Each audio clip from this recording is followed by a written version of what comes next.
বাদশা, Prince, Prince ভাই আমার মোহাম্মদ বিন সালমান, তার মূর্তি তৈরি করা হয়েছিল, তৈরি করা হয়েছে মূর্তি। কোন দিকে যাচ্ছে?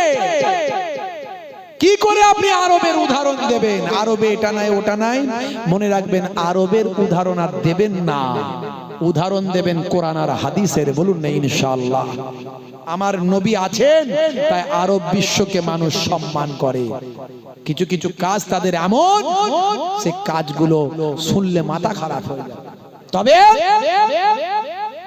আল্লাহর রহমত মক্কা মদিনা শরীফে আছে, এটা সত্য, কারণ সেটা নবীর দেশ, সেটা আমার কাবা শরীফের দেশ, আমার দয়ার নবী পাকের দেশ। কাবারও কাবা যিনি, কাবারও কাবা হলেন দয়ার নবী মুস্তাফা সাল্লাল্লাহু আলাইহি ওয়াসাল্লাম, সেই নবীর দেশ।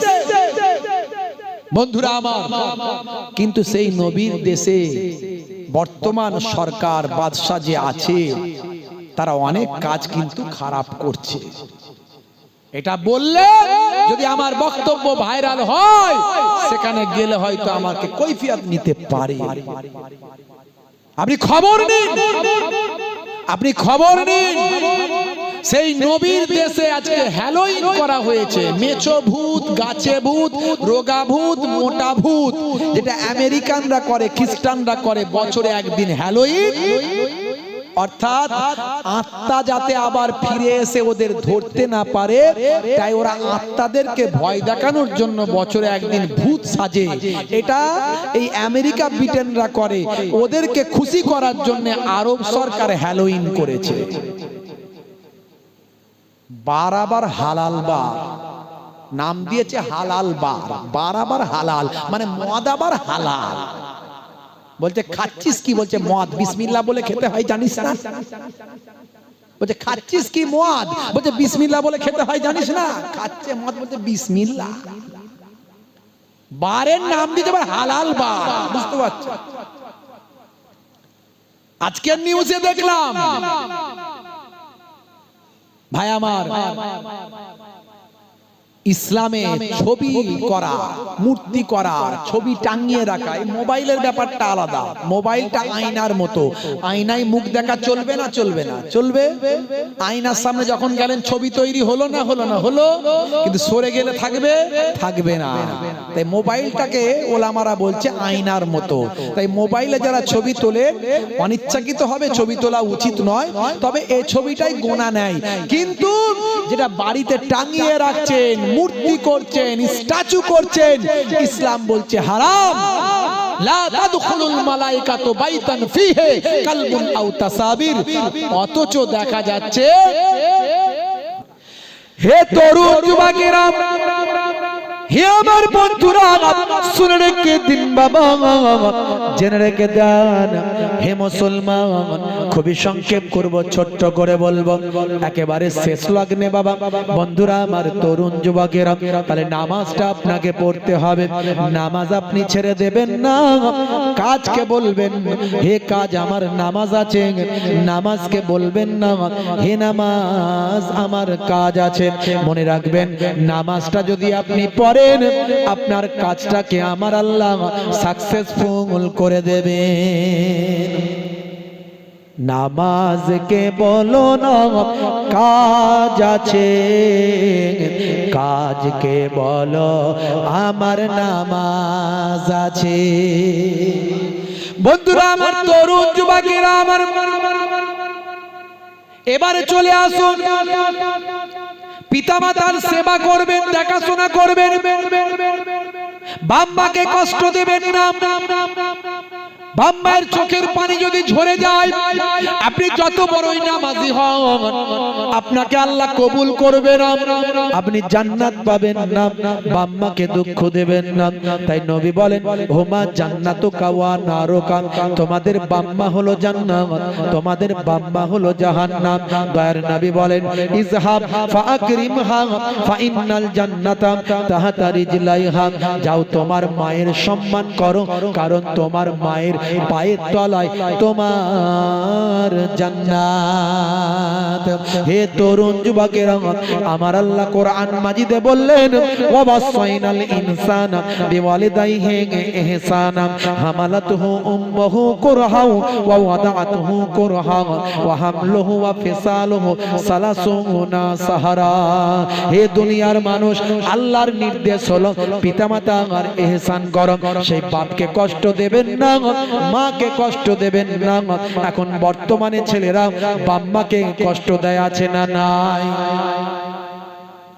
साले को मिले गोश्त रोटी बाप को ना मिले सुखा साला जखन आसे बौमा तखन हासे। कथा ठीक ना बोल? भाई एसेছে भाई हालुआ रुटी खावाय खावान স্বামীকে ভালোবেসে বাজারে পাঠায় টুইন ওয়ান রসগোল্লা আনবে আমার ছোট ভাই, মিঠা দই আর টক দই দুটোই আনবে। দুপুর বেলা গরম, বুঝতেই পারছো, একটু টক দইও খাওয়াবো মিঠা দইও খাওয়াবো, অসুবিধা নাই, খাওয়ায়। আমার এখানে কোনো দুঃখ নাই। আমার মায়েরা বোনেরা, আপনার বাড়ির লোকজনেরা নিশ্চয় খাতির করুন, যত্ন করুন, কিন্তু আপনার স্বামীর বাড়ির লোকজন এলে আপনি যত্ন করবেন না কেন? এর কৈফিয়তটা কি আল্লাহ নেবেন না? আপনি আপনার ছোট ভাইকে গুজে গুজে খাওয়ান, হাওয়া করে করে খাওয়ান, লোডশেডিং হয়েছে পাখা করে করে খাওয়ান, খা ভাই খা, বড় রোগা হয়েছিস তাই তোকে গুজে গুজে খাওয়ান, কোনো অসুবিধা নাই। কিন্তু পাশে পুরো শ্বশুর শাশুড়িটা বসে আছে, একটা হাইব্রিড রসগোল্লা তাদের দিকে যায় নাই, আল্লাহর দরবারে জবাব দিতে পারবেন না। নবী বলেন ওই বাম্মা যদি দুঃখ পেয়ে যায়, ওরে সন্তান তুই জান্নাত পাবি না। সেই বাম্মায়ের খেদমত করুন, দেখাশোনা করুন। অবশ্যই স্ত্রীর মনে দুঃখ দিয়ে নয়, স্ত্রীর সঙ্গে ভালো ব্যবহার থাকবে, স্ত্রীর সঙ্গে প্রেমালাপ থাকবে, এটাও হলো ইবাদত। বন্ধুরা আমার, তরুণ যুবকেরা আমার, এবার নবীর সুন্নত গুলোকে মানুন। অনেক সুন্নতের কথা এর আগে আমি বলেছি, আমি অনেক বলেছি। আপনি যখন খাওয়া দাওয়া করবেন পেটটাকে তিনটে ভাগে ভাগ করে খাবেন, এটা হলো সুন্নত। এটা আবার বিজ্ঞান সম্মত। আমি বৈজ্ঞানিক উদাহরণগুলো অনেক দিয়েছি, আজ আর দেব না। দয়ার নবী বলেন যখন তোমরা খাবে অবশ্যই চেটে পুচে খাবে। স্বাস্থ্য বিশেষজ্ঞরা বলছেন চেটে পুচে খেলে মুখ থেকে এক ধরনের লালা নিঃসৃত হয়, যে লালাটা আপনার হজমের উপকার হয়। হে তরুণ যুবকেরা, দয়ার নবী বলেন পুরুষদের জন্য সোনা রূপা পরা হারাম, সোনা রূপা থেকে তোমরা দূরে থাকবে। মহিলারা যত খুশি সোনা রূপা পড়তে পারে, কোনো অসুবিধা নাই।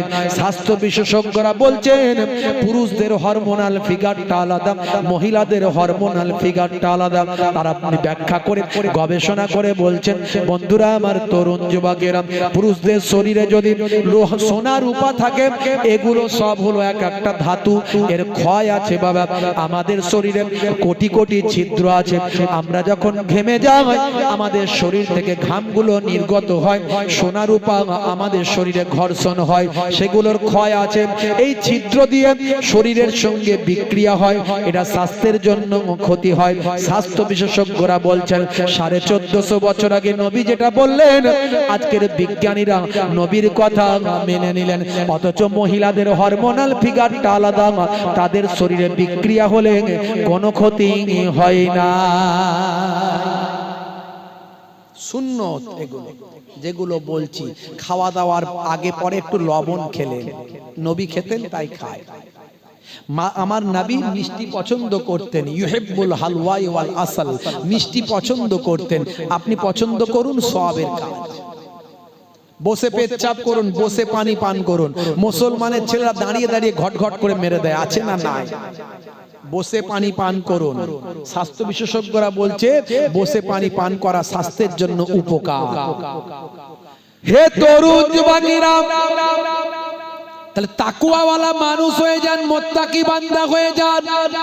কেন হবেন? আল্লাহ রাব্বুল আলামিন কোরআন মাজিদে জানালেন, বাল তুসিরুনাল হায়াতাদ দুনিয়া ওয়াল আখিরাতু খায়রুন ওয়া আবকা। এই দুনিয়া হলো তোমাদের জন্য ক্ষণস্থায়ী, পরকালটা হলো তোমাদের জন্য চিরস্থায়ী। এই দুনিয়ায় তোমরা মারা যাবে, সেই জগতে আর কেউ মারা যাবে না।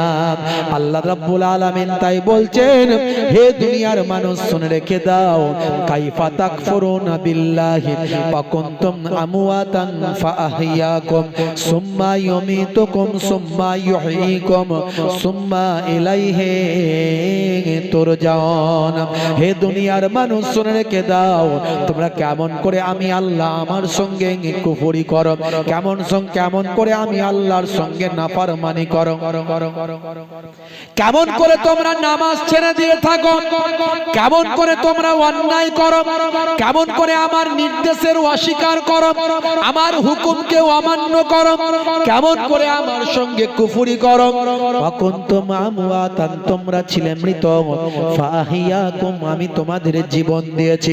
এই পৃথিবীতে আসার আগে তোমরা ছিলে মৃত, আমি তোমাদের জীবন দিয়েছি।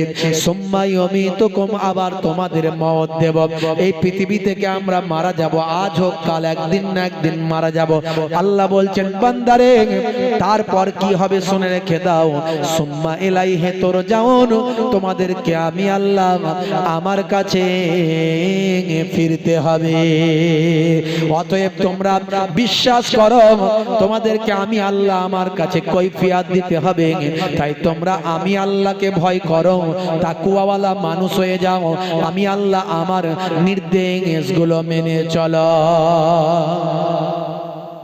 তোমার বুকে রাখো আল্লাহরই ভয়, আসবে না কোনো দিন কোনো পরাজয়, আসবে না কোনো দিন কোনো পরাজয়। হারাম হালাল জেনে, সরল সত্য মেনে, নিষিদ্ধ সব ছেড়ে উঠুক জীবন বেড়ে যাবে তুমি জান্নাতে, যা ছিল স্বপ্ন তোমার। তোমার বুকে রাখো আল্লাহরই ভয়, আসবে না কোনো দিন কোনো পরাজয়, আসবে না কোনো দিন কোনো পরাজয়। বলুন না ইনশাআল্লাহ, বলুন ইনশাআল্লাহ। বন্ধুরা আমার, তরুণ যুবকেরা আমার, তাহলে আপনাকে আমাকে সবচেয়ে আগে তাকওয়াওয়ালা মানুষ হতে গেলে আল্লাহর উপর বিশ্বাস, বিশ্ব নবী, দয়ার নবী, নূর নবী, রাহমাতুল লিল আলামিনকে সমস্ত নবীদের ইমাম বলে মানা, সমস্ত নবীদের নেতা বলে মানা, সমস্ত নবীদের শ্রেষ্ঠ নবী আপনার আমার নবীকে মানা। হে তরুণ যুবকেরা, সব কিছুর থেকে বেশি ভালো আপনাকে আমাকে দয়ার নবীকে ভালোবাসতে হবে। দয়ার নবী তাই বললেন, লা ইউমিনু আহাদুকুম